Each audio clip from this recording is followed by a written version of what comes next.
No!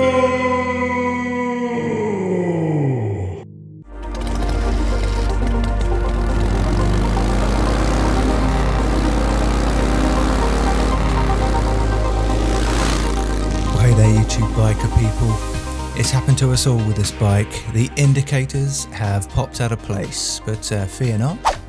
All you got to do is poke it through, pull the tabs on the rubber up and pull the locking plate away from it.